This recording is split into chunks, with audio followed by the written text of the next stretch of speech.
most hadith collections start with this hadith. إِنَّمَا الْأَعْمَالِ بِالنِّيَّاتِ. Actions are only according to your intention. So some of us, we do actions and we can't help it. We want to be seen. We want people to know what we did.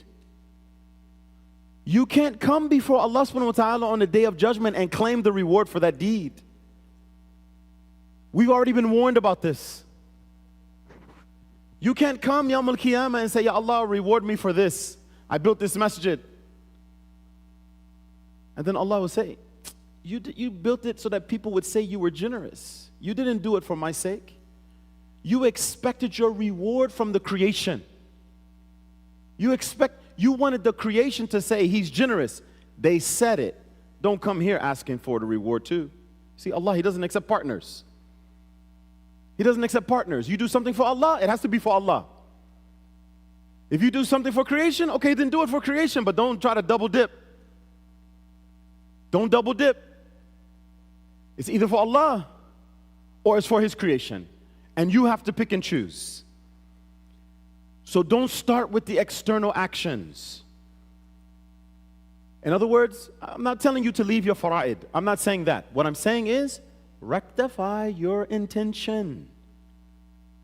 The way you rectify your intention is, number one, you say, liman, for who? And limadha, why?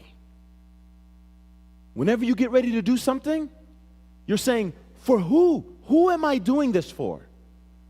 Who, in other words, who do I expect my reward from? Who do I want to pay me for this?